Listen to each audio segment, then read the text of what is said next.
আসসালামু আলাইকুম রহমতুল্লাহি ওয়া আশা করি সবাই ভালো আছেন। বিদেশে উচ্চ শিক্ষা বিষয়ক সিরিজ আলোচনায় আপনাদেরকে স্বাগতম। বিভিন্ন সময় আপনারা আমার কাছে জানতে চেয়েছেন, বিদেশে উচ্চ শিক্ষা সংক্রান্ত বিভিন্ন প্রশ্ন করেছেন, সেগুলোর উত্তর আমি সময়ের স্বল্পতার কারণে দিতে পারিনি বলে দুঃখিত। তো আমি আশা করি যে এই সিরিজ আলোচনাটি পর্যায়ক্রমে আমি করব, তাহলে সবাই যেন এখান থেকে আমরা উপকৃত হতে পারি, এটাই মূলত আমার গোল। সেই অর্থে আমি শুরু করেছি। তো আজকে হচ্ছে প্রথম পর্ব। তো প্রথম পর্বে আমি মূলত যেটা আলোচনা করতে চাই সেটা হচ্ছে যে আমরা বিদেশে আসার জন্য প্রিপারেশন কখন থেকে শুরু করব। সেটা কি, আমি যদি মাস্টার্সে আসতে চাই অথবা পিএইচডি করতে চাই, তাহলে কি আমি মাস্টার্সে আসতে চাই, তাহলে কি আমি অনার্স শেষ করে শুরু করব, অথবা পিএইচডি করতে চাইলে আমি কি অনার্স শেষ করে অথবা মাস্টার্স শেষ করে শুরু করব কিনা। বিষয়টি এমন যে আসলে মূলত 2 বছর 2 বছর আগে আমাকে প্রিপারেশন শুরু করতে হবে।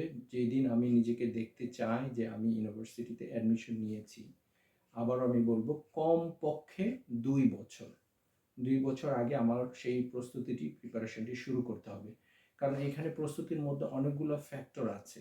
অনেকগুলো ফ্যাক্টরের মধ্যে যেমন অনেকগুলো কম্পোনেন্ট আছে, যে আমি কোন দেশে যাইতে চাই, কোন দেশে পিএইচডি করতে চাই অথবা মাস্টার্স করতে চাই, সেই দেশের এডুকেশনাল সেট আপটা কীরকম, ফান্ডিং অপরচুনিটিটা কেমন, কোন এরিয়াতে আমি পিএইচডি অথবা মাস্টার্স করতে চাই, ফিউচার অপরচুনিটিটা কি, আমি আবার ওইখান থেকে পিএইচডি করে ফিরে আসবো বাংলাদেশে, অথবা আমি কি ওভারসিজে সেটেল করব, সেগুলো অনেক ক্রিটিক্যাল পয়েন্ট, সেগুলো আমার কনসিডারেশনের মধ্যে আনতে হবে। এবং কি, যদি আমি ডিসিশন নিতে পারি কোথায় আমি যাচ্ছি, তাহলে সেইখানে আমাকে একজন প্রফেসরকে খুঁজতে হবে, একটা ল্যাব খুঁজতে হবে যেটা আমার কেরিয়ারের সাথে অ্যালাইন্ড, সুইটেবল।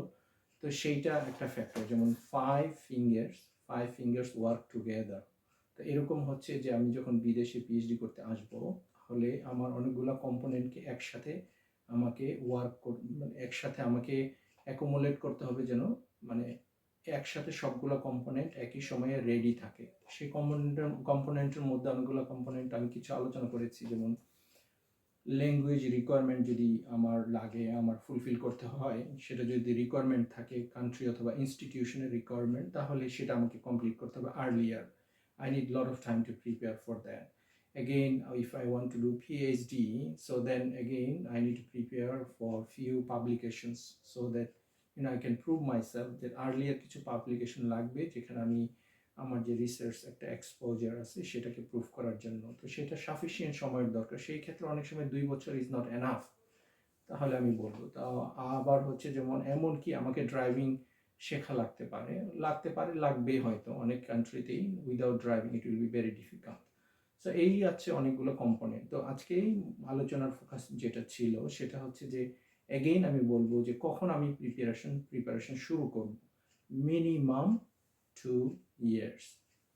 তো আমার পরবর্তী আলোচনায় আমি যেটা আলোচনা করব যে কি কি কম্পোনেন্ট, কি কি এরিয়াতে আমাকে প্রিপেয়ার করতে হবে বিদেশে আসার জন্য, সেইটার একটু ডিটেলসে আমরা আলোচনা করব। সেই পর্যন্ত ভালো থাকবেন। আসসালামু আলাইকুম রহমতুল্লাহি ওয়া বারাকাতুহু।